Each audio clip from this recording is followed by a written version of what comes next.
আহ, আমরা এই পর্যন্ত বলতে পছন্দ করি যে ও খুব বড় মাপের শিল্পী ছিল, তো ছিল তো কি হয়েছে, মানে আজকে বেঁচে থাকলে কি করতে হতো তাকে, যারা বেঁচে আছেন কি করতে হয় তাদের। তো আমরা স্বাধীনতার 50 বছর পার হয়ে গেল, মানে ক্ষেত্রটাকে তো এরকম জায়গায় নিতে পারলাম না যেখানে বড় শিল্পীদের কাজের সুযোগ থাকে, সুযোগ আছে কিছু করতেন। এবং ফরিদ ভাই প্রচন্ড ভাবে কিন্তু সে মানে ইমোশনাল একটা মানুষ ছিল। এক এক গল্প, মানে আমার মনে হয় কি সত্যি আমরা ভাগ্যবান যে উনাদের মতন শিল্পীর সাথে আমরা বসে গল্প করতে পেরেছি। আমি ঠিক এক্সপ্রেস করতে পারছি না হয়তো আমার ফিলটা। উনি অত্যাধিক কিছু করে আমাকে একদম চোখে আঙুল দিয়ে বুঝিয়ে দেননি যে আমি অভিনয় করছি, কিন্তু ওনাকে যখন পর্দায় দেখলাম তখন একদম মনে হলো যে ভেতর থেকে উনি কথাটা নিংড়ে বলার চেষ্টা করছেন এবং সেটা আমার সাথে কমিউনিকেট করছে একজন দর্শক হিসেবে। না, চেয়ারটা রেখে হাতলোলা চেয়ার এমনি আমাদের তাকে বলছে তুমি, তোমাকে চিনি তো আমি। আচ্ছা, ঢোকার সাথে বলে তোমাকে আমি চিনি, তুমি ওই ছেলেটা না ওই যে নির্বাক অভিনয় করেছো, কারণ ভোলাটাই নির্বাক ছিল, উনি এটা নোটিস করেছেন, তুমি তো খুব ভালো অভিনয় করো, বসো। আমি মনে হচ্ছে হুমায়ুন ফরিদি আমাকে চিনে, আমার আর কিছু লাগবে না। এবং এর সাথে মনে হচ্ছিল কি দেয়ালগুলা খুলে দেই, আমার পরিচিত মানুষগুলা শুনুক যে হুমায়ুন ফরিদি আমাকে চেনে। যারা ওই পরিমাণ গ্রহণযোগ্যতা পায়নি, এটাও সত্য। আর মানে সবচেয়ে বড় এক্সাম্পলের নাম তো হুমায়ুন ফরিদি। কিন্তু ফরিদি ভাই ওই সময়টায়, যে সময় টেলিভিশন থেকে চলচ্চিত্রে চলে গেল, তারপরে কিন্তু আমরা ওনাকে আর ছোট পর্দায় দেখিনি, খুব কম। হ্যাঁ, ফরিদি ভাইয়ের প্রতি সত্যি খুব আমার যে ওই আমার দুই হুমায়ুনের সঙ্গে খুব হৃদ্যতা ছিল, মানে এক সময় খুবই তাদের সঙ্গে হুমায়ুন আহমেদ এবং হুমায়ুন ফরিদি, এবং হুমায়ুনরা আসলে বেশি দিন বাঁচে না এবং তারা সম্রাটের মতোই পৃথিবী ছেড়ে চলে যায়। সমস্যা হচ্ছে আমরা কেউ ফরিদি ভাইকে ব্যবহার করতে পারি না, এটা হচ্ছে আমাদের দুর্ভাগা জাতি। আমরা ফরিদি ভাইকে ঠিক প্রায় উনি আমাকে ফোন দিতেন এবং অনেক রাতে ফোন দিয়ে হয়তো একটা জোক শোনাবে আমাকে, বলে শোন একটা মজা, হ্যাঁ মজার জোক শোন। হুমায়ুন ফরিদি তো একটা এরকম মাঙ্কি ফেস বলতো, তখন কিছু যায় আসে না, বলতো যেটা বান্দরের চেহারা, এটা কি করতো। হুমায়ুন ফরিদি আবার সবচেয়ে বেশি গ্রহণযোগ্য বলতেন, এবং ফরিদি ভাই কি বলতেন এবং জানতেন, নিজে বলতেন, আর আমার তো বান্দর মুখা কয়, জানাস না, যোগ্যতা রাখ। অভিনয় করাটা হচ্ছে গিয়ে কুস্তির ব্যাপার না, অভিনয় করার বিষয়টি হচ্ছে গিয়ে মগজের।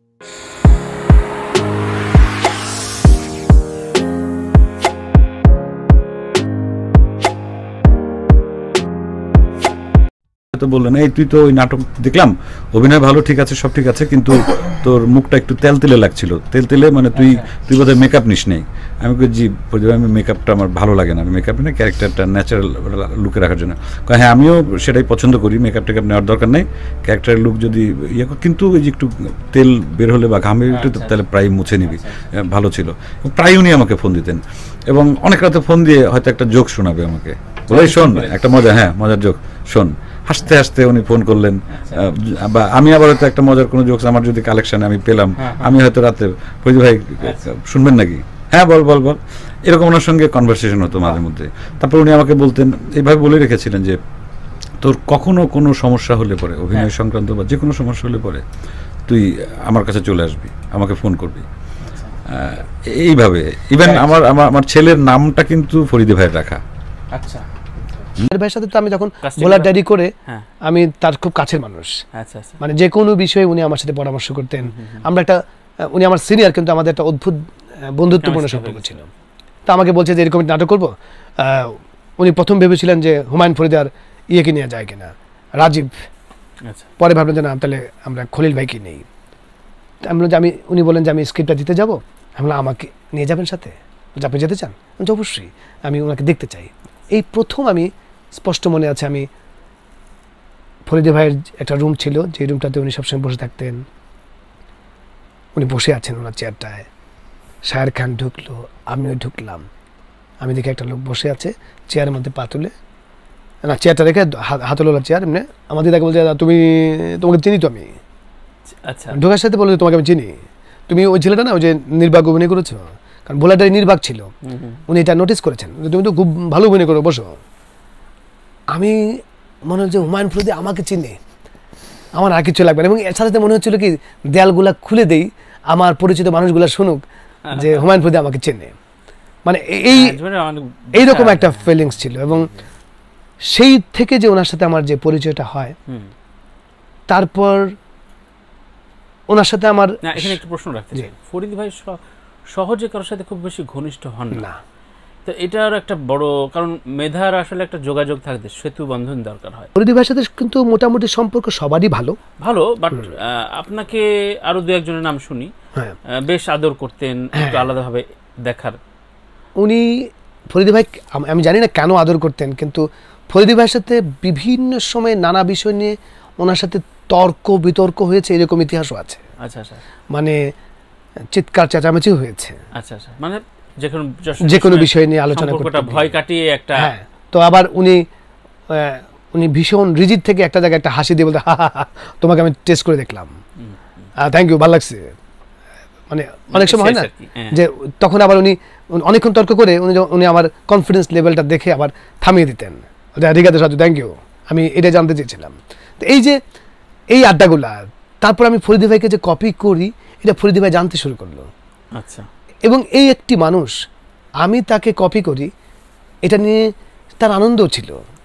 সে কখনো আমাকে উল্টা আমাকে দেখালো, বলতো বলো তো আমি কিভাবে কথা বলি, সামনাসামনি বলতো। আমি অথচ এর উল্টোও হয়েছে অনেকের সাথে, যে কেন আমি তাকে মিমিক্রি করতে গিয়েছি সেটার জন্য আমাকে অনেক তোপের মুখে পড়তে হয়েছে। কিন্তু একমাত্র ফরিদী ভাই যিনি উনি তা জানতেন, এবং শেষের দিকে উনি অনেককেই ফোন দিতেন এইভাবে, হ্যালো আমি হুমায়ুন ফরিদী, সাজু খাদেম না, মানে ব্যাপারটা এরকমও ছিল। তো এটা না, মানে ফরিদী ভাইয়ের মৃত্যুর পর আমার প্রথম দেবযানীর সাথে দেখা হয়। আচ্ছা, তো দেবযানীও যখন বলল যে আমি আপনার কাছ থেকে বাবার কথা শুনতে চাই, কারণ বাবা বলেছে যে আপনি নাকি একমাত্র বাবার মতো কথা বলতে পারেন, বলে গেছে। তো এটা আসলে অন্য আনন্দের, ভীষণ ভীষণ ভীষণ। আমি তো ভাইয়ের কোনো স্মৃতি বা কোনো মানে অনেক স্মৃতি, মানে ফরিদী ভাইয়ের সম্বন্ধে বলতে গেলে মানে ইট ওয়াজ অনলি পারসন যাকে আসলে মানে আমি ভুলতে পারি না। মানে he is the one of the finest actor, মানে মানুষটা ফাইনেস্ট, আর মানুষটা তো মানে আমাকে আসলে উনার সাথে আমার সম্পর্কটা এত অদ্ভুত, মানে উনি এতই ভালোবাসা দিতে জানে এবং অদ্ভুত ভালোবাসতো। আমি মাঝে মাঝে ফরিদী ভাই যে রাতের বেলা ফোন করতো, এটা যে কত পেইনফুল হয়ে যেত। ফরিদী ভাই রাত 1টার সময় ফোন দিত এবং ফোন রাখছেন না, এবং ফরিদী ভাই আপনি ঘুমান, প্লিজ ঘুমান, প্লিজ ঘুমান, এই শুনতো না। আমি জানি ফরিদী ভাই এরকম অনেককে ফোন দেয় এবং রাতের বেলা উনি প্রায়, এবং মানে অসাধারণ। এবং ফরিদী ভাইয়ের সাথে আমার প্রথম যে একটা কাজ হয়েছিল, ছোট্ট একটা কাজ, একটা আরটিভির মিউজিক আর্ট ভিডিও, যেটাতে আরটিভিতে ফরিদী ভাইকে বলছি, ফরিদী ভাই আপনাকে আমাকে একটুখানি অভিনয় করতে হবে, এই যে বিপাশা আপা দাঁড়ায় থাকবে আপনি পিছনে, এবং আপনি ঝগড়া করে বের হয়ে যাচ্ছেন। ফরিদী ভাইয়ের কথা হচ্ছে, আচ্ছা আমাদের কয়দিন যাবত বিয়ে হয়েছে? ফরিদী ভাই এতদিন। আচ্ছা আমাদের বিয়ের পরে আমাদের ঝগড়ার কারণ কি? সেই কারণ, মানে আমার ছবিতে কিন্তু শর্ট হচ্ছে ফরিদী ভাই ঝগড়া করে বের হয়ে যাচ্ছে, কিন্তু ফরিদী ভাই আমার কাছ থেকে এমন কিছু জানতে চাইলে একটু একটা শর্টের জন্য, এটা একটা মনে আছে। আরেকটা মনে আছে, আরেকটা শর্টে দুইজন আর্টিস্ট হিল্লোল আর রুবনা আপা ঝগড়া করতেছে সামনে ফোরগ্রাউন্ডে, আমার লেন্সটা মোটামুটি 50 লেন্সের মতো একটা লেন্স, ফোরগ্রাউন্ডে ঝগড়া করতেছে, পিছনে ফরিদী ভাই দাঁড়াইছে অনেক দূরে। বিশ্বাস করবেন না, ওনার চাওয়ানি এত অসাধারণ। আমি যে মনিটর দেখতেছি, আমি দেখতেছি চোখ শুধু ওই পিছনে থাকে। ফরিদী ভাই স্ক্রিনে আসা মাত্র চোখ সরানো যায় না, মানে ফরিদী ভাই হচ্ছে one of the magical actor. এবং সবচেয়ে বড় কথা ওনার ডিকশন, ওনার প্রজেকশন, মানে ওনাকে মানে সাবকন্টিনেন্টে যদি আমরা অ্যাক্টর ধরি, যে সাবকন্টিনেন্টে কারা কারা অ্যাক্টর আছে, আমরা কিন্তু ফরিদী ভাইকে ওই রকম জায়গায় রাখতে পারবো। মানে আমি বলতে চাই না 1, 2, 3, আমি বলতে চাবো যে সাবকন্টিনেন্টে এ গ্রেট অ্যাক্টর যদি 3, 4 জন 5 জনকে আমরা একসাথে করতে পারি, আমরা ফরিদী ভাইকে রাখতে পারবো, মানে ফাইনেস্ট অ্যাক্টর। কিন্তু শুধু ফরিদী ভাই না, আমি মনে করি আমাদের দেশে অনেক ফাইনেস্ট অ্যাক্টর অ্যাক্ট্রেস আছে। সমস্যা হচ্ছে আমরা কেউ ফরিদী ভাইকে ব্যবহার করতে পারি না, এটা হচ্ছে আমাদের দুর্ভাগা জাতি। আমরা ফরিদী ভাইকে ঠিকঠাক মতো কেউ ব্যবহার করতে পারি না, মানে কোন জায়গায় পারি না। ওই এককালে নাটকে ফরিদী ভাই যা ফরিদী ভাইয়ের মাস্টারি দেখাইছে কিছু টেলিভিশন ফিকশনে যারা ভাই, তারপরে ফরিদী ভাইকে আমরা কেউ একটা গ্রেট কাজ, যেটা মনে রাখার মতো ফরিদী ভাইয়ের কাজ ইন্টারন্যাশনালি দাঁড়ায় থাকবে, এরকম কোনো কাজ আমরা দিতে পারি না আমাদের বাচ্চা ভাই সম্পর্কে যখনই সুযোগ পাই। কে আমি ভীষণ পরিমাণে শ্রদ্ধা করি, আমি মানুষকে শ্রদ্ধা করি সেটা ঠিক, কিন্তু কোন কোন শ্রদ্ধার অত মানে অনেক গভীরে। আমি এই কারণে করি যে ফরিদি ভাই প্রচুর পরিমাণে পড়াশোনা করতেন, মানে এই এত কিছুর পরেও উনি যে পড়াশোনা করতেন। হ্যাঁ, আমি ওই যে এর আগে আমি জানি না কোথায় বলেছি, ফরিদি ভাই এর সাথে ওই গিয়াসউদ্দিন সেলিমের মনপুরার যখন খুব সফল হলো, দর্শক খুব দেখলো, নিল দর্শক, তখন একটা প্রোগ্রাম করেছিল ঢাকা ক্লাবে। সেই ঢাকা ক্লাবে ফরিদি ভাইও আছেন ওই ইয়েতে। তো ফরিদি ভাইয়ের সাথে আমার কথা বলতে বলতে আমার এক জায়গায় আমি ওই পারগেশন শব্দটা ব্যবহার করলাম। আপনারা সবাই জানেন কমেডি, হিউম্যান কমেডিয়া বলে একটা উপন্যাস বালজাকের। এইখানে আমি জাস্ট খালি বললাম, ওই পারগেশন শব্দটা বললাম, আমাকে বলে তুই এই শব্দটা কোথায় পেলি? মানে ওনার কিন্তু জানা, এবং আমি যে একটু পড়েছি, এটা হলো তোর সাথে আমার অনেক কথা আছে, তোকে নিয়ে আমার বসতে হবে। মানে কেউ একটু মানে অন্য কিছু জানার চেষ্টা করছে, এটাকে উনি এমন অ্যাপ্রিসিয়েট করলেন, আমি ভীষণ পরিমাণে ইমপ্রেস। তা আমি এই জন্য ফরিদি ভাইকে একটু বিশেষভাবে শ্রদ্ধা করি, আর ওনাকে আরো বেশি মনে রাখি, কারণ উনি বোধহয় মানে ওই যে সবাই বলবে এটা জোকসের যে ভান্ডার বাংলা, তার বোধহয় 99% তার নেই। ফরিদি ভাই সবার কাছেই অত্যন্ত মানে সবাই জানে। আমারও এক সময় ছিল যে ফরিদি ভাইয়ের বাসা ছিল তখন যে আমাদের যে মহিলা সুইমিং কমপ্লেক্সের পাশেই ছিল ওনার বাসা। তো তখন আমি প্রতিদিনই যাইতাম, এবং ফরিদি ভাই তখন একটা সময় একেবারেই মদ্যপান বন্ধ করে দিলেন, একদম প্রতিদিন আমরা যেতাম, আড্ডা মারতাম। এবং তখন আমরা একটা মিসির আলী করছিলাম ওনাকে নিয়ে, উনি মিসির আলী করছিলাম, বললাম যে তখন আমি রেগুলার মিসির আলী বানাচ্ছি, হুমায়ুন আহমেদের 3-4টা বানাইছি। তখন আমি বললাম যে ফরিদি ভাই চলেন একটা মিসির আলী আপনি করেন। তার ব্যাপক ডিসকাশন, এবং ডিসকাশনের পরে উনি দাড়ি ছাড়া মিসির আলী, আমরা তো সবসময় দেখি দাড়ি আলা মিসির আলী, ফরিদি ভাই দাড়ি ভালো উঠতো না, খুব বেশি দাড়ি নেই ফরিদি ভাই।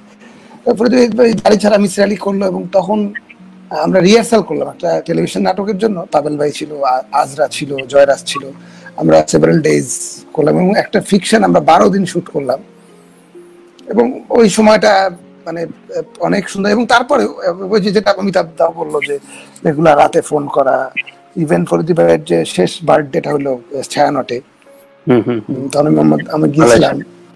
এবং ফরিদি ভাই আমার কাছে লাগে কি যে একটা ওই যে মানে গ্রামার ছাড়া একজন মানুষ, এবং ইউজ করতে পারছি কি পারিনি, এটা আসলে শুধু ফরিদি ভাই না, এখানে আমি মনে করি যে বাংলাদেশে প্রতিভার ব্যবহার করা খুব কমই হয়। অমিতাভ রেজারি আমরা কতটুকু ইউজ করতে পারছি, আমরা মাসুম রেজাকে কতটুকু ইউজ করতে পারছি, আমরা তানভীর তারেক কি বা কতটুকু ইউজ করতে পারছি, কিংবা আমি আমাকেই বা কতটুকু ইউজ করতে পারছি। যেমন আমি যেমন এই 3-4 দিন আগে একটা স্ট্যাটাস দিচ্ছিলাম যে খুব সিনেমা বানাইতে মন চায়, খুব সিনেমাতে ইচ্ছা করে, সিনেমাতে ইচ্ছা করে। এখন সিনেমা তো আসলে বানানো অমিতাভও জানে, আমিও জানি, আমাদের যারা ফিল্ম মেকার মানে মনের মধ্যে গল্প নিয়ে করে, আসলে এটা খুব সহজ না, খুব কঠিন পদ্ধতি, সুতরাং ব্যবহার হচ্ছে না। এখন সেই জন্য আমি বেছে নিছি যে উপন্যাস লিখে ফেলবো, কিছু না হোক মনের ইচ্ছা, কাগজ কলমে তো লিখে রাখা যাবে। তো ফরিদি ভাইয়ের প্রতি সত্যি খুব আমার যে ওই আমার 2 হুমায়ুনের সঙ্গে খুব হৃদ্যতা ছিল, মানে একসময় খুবই তাদের সঙ্গে, হুমায়ুন আহমেদ এবং হুমায়ুন ফরিদি। এবং হুমায়ুনরা আসলে বেশি দিন বাঁচে না, এবং তারা সম্রাটের মতোই পৃথিবী ছেড়ে চলে যায়। ওনারা বিশ্বাস করেন যাদেরকে প্রতিদিন টেলিভিশন স্ক্রিনে আমি বিনা অর্থ ব্যয় দেখতে পারি, তাদেরকে আমি বড় পর্দায় দেখবো না। এখন এর ব্যতিক্রম আসলেই কিছু থাকে, অল ওভার দ্য ওয়ার্ল্ডে থাকে। হ্যাঁ, এটাই থাকে, এবং এটি যে একেবারে যুক্তিযুক্ত না তাও কিন্তু আমার মনে হয় না। আমার কিন্তু মনে হয় যে এটি কিছুটা হলেও সত্য। এখন এর ব্যতিক্রম তো থাকবেই। এখন একজন রাইসুল ইসলাম আসাদ, একজন সুবর্ণা মুস্তাফা সিনেমায় কাজ করে গ্রহণযোগ্যতা পেয়েছে, কিন্তু এই সময় আরো বেশ কয়েকজন করেছে যারা ওই পরিমাণ গ্রহণযোগ্যতা পায়নি, এটাও সত্য। আর মানে সবচেয়ে বড় এক্সাম্পলের নাম তো Humayun Faridi, always a star. হ্যাঁ, কিন্তু ফরিদি ভাই ওই সময়টায়, যে সময় টেলিভিশন থেকে চলচ্চিত্রে চলে গেল, তারপরে কিন্তু আমরা ওনাকে আর ছোট পর্দায় দেখিনি, খুব কম। হ্যাঁ, প্রায় দেখিনি, অলমোস্ট। তিনি সেভাবে মেইনটেইন করেছেন, ওটা উনি মেইনটেইন করেছে ওনার নিজে। তাহলে আমি বলতে পারি একভাবে যে কথাটা উনি নিজেও বিশ্বাস করতেন। এবার দুজনের কাছে প্রশ্ন, একজনকে বেছে নিতে হবে, যে কোনো একটা খুব ভালো স্ক্রিপ্ট এবং আপনারা দুজনারই একটা গল্প, নায়ককে চুজ করার দায়িত্ব আপনাদের দিয়েছে বিজয় আপা। এই 3 জনের কাছ থেকে কাকে নেবেন আপনি? ও বাবা, কাকে নেবেন আপনি? বিজয় আপা বলুন। মানে আমি আমার জন্য? হ্যাঁ, মানে স্ক্রিপ্ট রেডি, খুব সুন্দর গল্প। সেন্স অফ দ্য স্ক্রিপ্ট, তাই না? নো, এই যে না তিনজন একদম সব্যসাচী অভিনেতা, যে কোনো ক্যারেক্টারে এই তিনজন মানাবে। সো আপনি এইসব গল্প দিতে হবে না। বিপদে ফেলার জন্য আর কি কি ব্যবস্থা করে রেখেছেন? আমি তিনজনকেই নিব, আমি তিনজনকেই নেব। আমি তিনজনকেই চাই। কেন বিপদে ফেলছেন? আমিও তিনজনকে চাই। এরকম দিকপাল এবং অবশ্যই আমি জানতাম যে এটার উত্তর পাবো না। তানভীর, আমি জানতাম এটার উত্তর মানে পাবো না। অনেক বিপদে ফেলছো কিন্তু আমাদের। আমি বলি খুব সহজ করে দিই, যদি রোমান্টিক কোন স্ক্রিপ্ট হয় তাহলে আমি আফজাল হোসেন, ঠিক আছে, রোমান্টিক, খুবই রোমান্টিক। আর যদি বাকিটা হচ্ছে রোম্যান্সের সাথে অন্যান্য অনেক গভীর, মানে অ্যাক্টিংটা বেশি অ্যাক্টিং বেস হয় তাহলে, কিন্তু কারণ আমি কখনোই মানে অন্য দুজনের সাথে রোমান্টিক ভাবে কি অ্যাক্টিং করতে পারবো কিনা সেটা বুঝতে পারছি না, কারণ দুজনের সাথে আমার অন্যরকম সম্পর্ক। না অভিনয় তো অভিনয়, বিজরি অভিনয় হচ্ছে কারেক্ট। আমি অভিনয় করার সময় এগুলো মাথায় রাখতে নেই।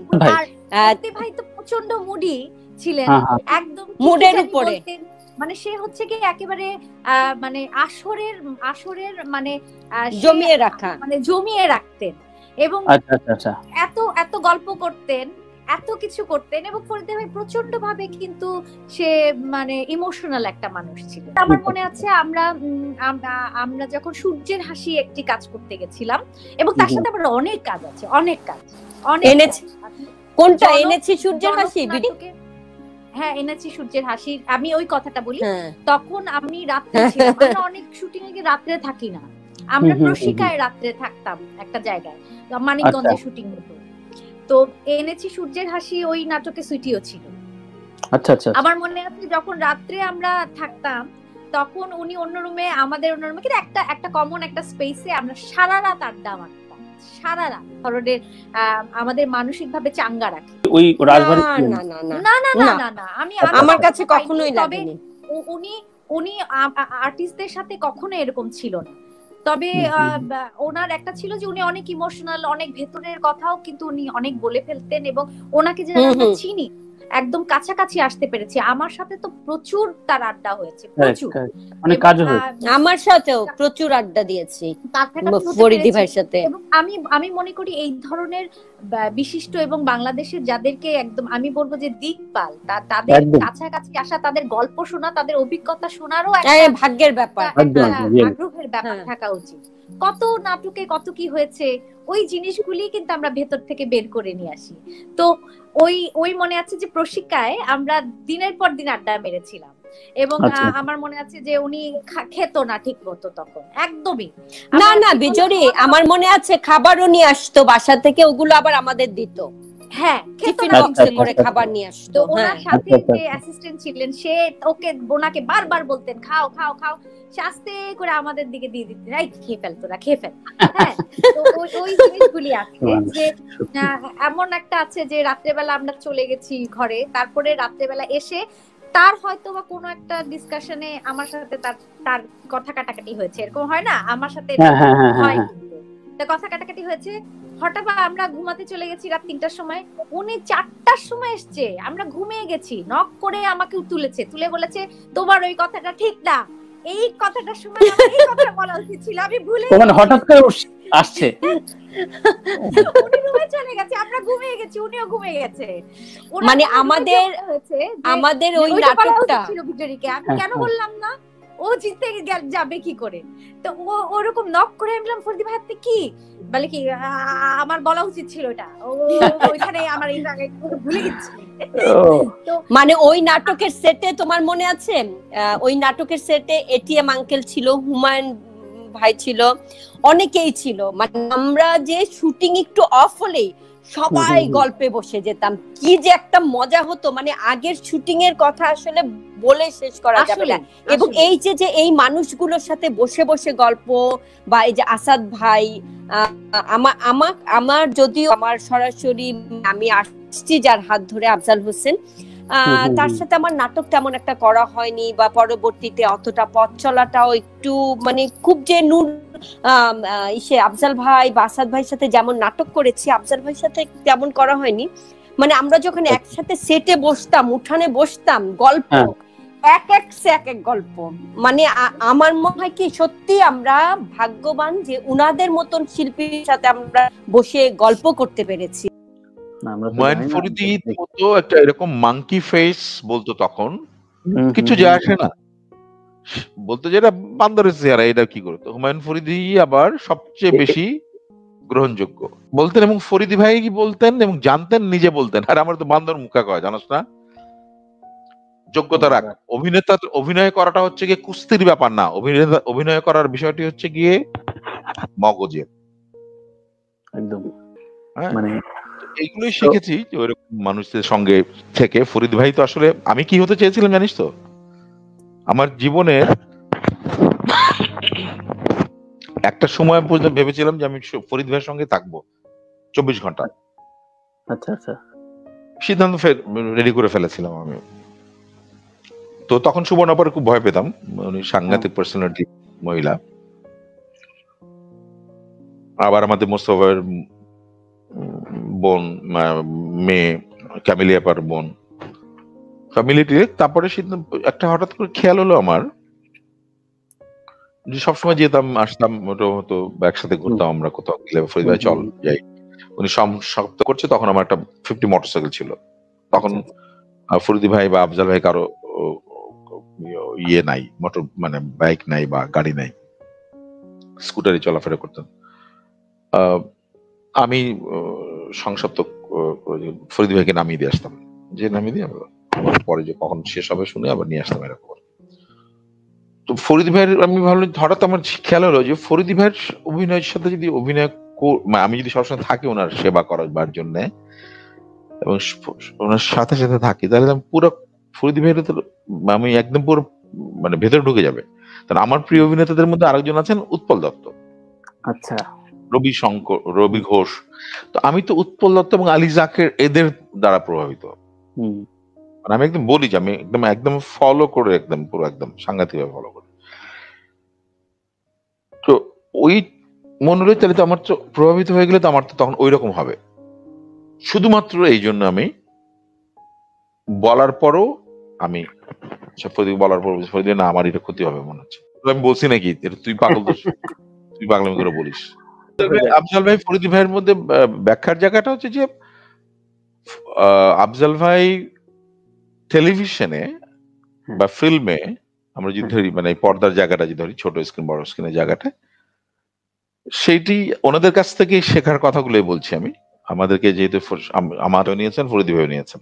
আচ্ছা, আমি তো বলেছি যে স্টাফ কোয়ার্টারের মতো একটা জায়গায়, মানে গভর্নমেন্ট কোয়ার্টারে একটা কমিউনিটি সেন্টার হচ্ছে, যেহেতু তখন আমি যেখানে চর খেয়েছিলাম যে ক্রিস্টান রোডে, সেখানে আফজাল ভাই থাকতেন একটা সময় পর্যন্ত, ওনার বিয়ের পর পর্যন্ত।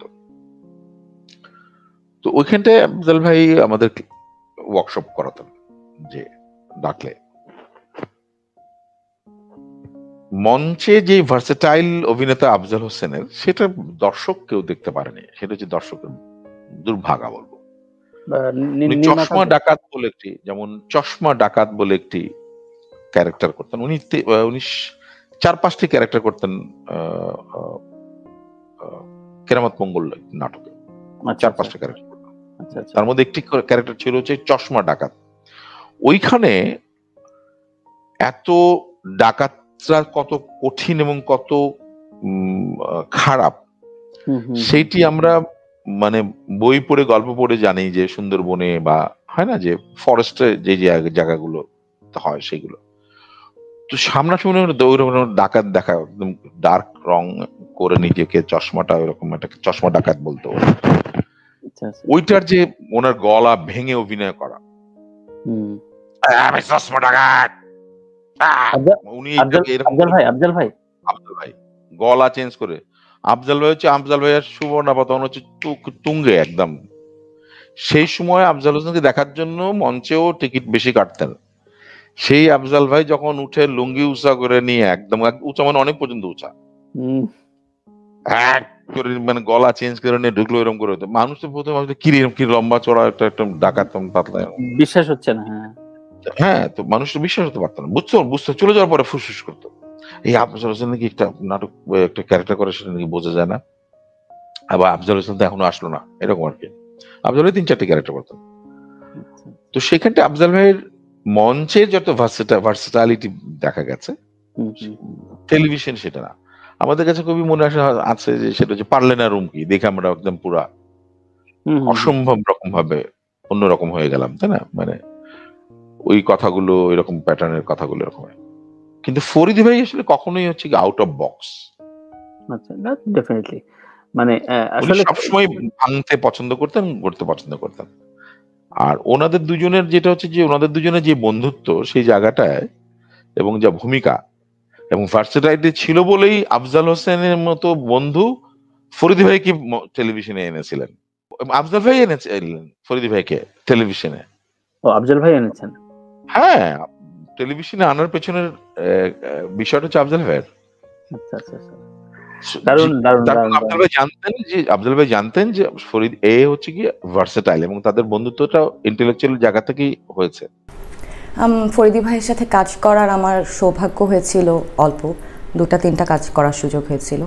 তো একটা কাজের এক্সপিরিয়েন্স আমি বলতে পারি, আমরা একদম আউটডোরে আইডিবি ভবনের এপাশের ফুটপাতের রাস্তায় শ্যুট করছিলাম। তো তখন ফরিদি ভাই অ্যাকশনের পরে ওনার শট উনি দিয়ে শেষ করে অ্যাকশন কাট হয়ে গেছে, মানে শট ডান, এবং ফরিদি ভাইয়ের প্যাক আপও হয়ে গেছে।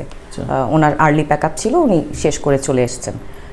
আমি বসে থেকে দেখলাম এবং আবার দেখার চেষ্টা করলাম যে কাজটা কি, শটটা কিভাবে দিয়েছে বোঝার, মানে উনি না, আমি ঠিক এক্সপ্রেস করতে পারছি না হয়তো আমার ফিলটা। উনি অত্যাধিক কিছু করে আমাকে একদম চোখে আঙুল দিয়ে বুঝিয়ে দেননি যে আমি অভিনয় করছি, কিন্তু ওনাকে যখন পর্দায় দেখলাম তখন একদম মনে হলো যে ভেতর থেকে উনি কথাটা নিংড়ে বলার চেষ্টা করছেন এবং সেটা আমার সাথে কমিউনিকেট করছে একজন দর্শক হিসাবে। তো এই যে ফ্যাক্টলেস এক্সেলেন্ট ক্রাফটিং এবং ওনার যে জানাশোনা, ওনার ভেতরের মানুষটার ফিলসফি, সব কিছুই নিশ্চয়ই ওনাকে এ ধরনের পরিপূর্ণ করেন, সেটা নির্ঘাত। আপনার একটা এই পীড়নটা আছে কিনা শেষ দিকে একটু একাকিত্ব, এবং হুমায়ুন ফরিদি তো একটা আলাদা অধ্যায়। আপনি হুমায়ুন ফরিদি, আফজাল হোসেন, এটাকে নিয়ে আসলে একটা সিনেমায় হতে পারে। তো ছোট করে যদি শুনি একেবারে শেষ বেলায়। না, ওর এটা বলে থাকে তারেক যে ওর ব্যক্তিগত দুঃখ, ব্যক্তিগত সম্পর্কটা ইত্যাদি বিষয় হয়তো মানুষের ধারণা আছে যে ওই কারণে ফ্রাস্ট্রেটেড ছিল, এই কারণে। আসলে বিষয়টা তা না, মনে প্রাণে শিল্পী ছিল, মনে প্রাণে শিল্পী ছিল। সেটা তার উদাহরণ হচ্ছে এই যে অভিনয় ছাড়া সে কোনো কিছু করতে চায়নি। কিন্তু তার মাপের অভিনেতা যে সময়টা জন্মগ্রহণ করলো এবং যে কাজের সুযোগ ছাড়াই তাকে বিদায় নিতে হলো, একটা দীর্ঘ সময় বেঁচে থাকতে হলো, যে কাজের তেমন সুযোগ নেই, যে কাজগুলো করতে হচ্ছিল, এটা তো আসলে কোনো শিল্পীকে অনুপ্রাণিত করে না, পীড়িত করে, দুঃখিত করে, বেদনার্ত করে। তো এটা তো বিরাট হতাশার ব্যাপার। তো সেটা আমরা তো আসলে খুব ভালো করে খেয়াল করি না। আমরা এই পর্যন্ত বলতে পছন্দ করি যে খুব বড় মাপের শিল্পী ছিল। তো ছিল তো কি হয়েছে, মানে আজকে বেঁচে থাকলে কি করতে হতো তাকে, যারা বেঁচে আছেন কি করতে হয় তাদের। তো আমরা স্বাধীনতার 50 বছর পার হয়ে গেল, ক্ষেত্রটাকে তো এরকম জায়গায় নিতে পারলাম না যেখানে বড় শিল্পীদের কাজের সুযোগ থাকে, সুযোগ আছে, কিন্তু প্রত্যেকের বেলায় আফসোসটা করি। কেউ চলে গেলে বলি যে হ্যাঁ চলে গেল। মানে আমাদের কাছে গুরুত্বপূর্ণ হয়ে ওঠে মৃত্যুর পর, আমরা বেঁচে থাকাটাকে গুরুত্ব দিলাম।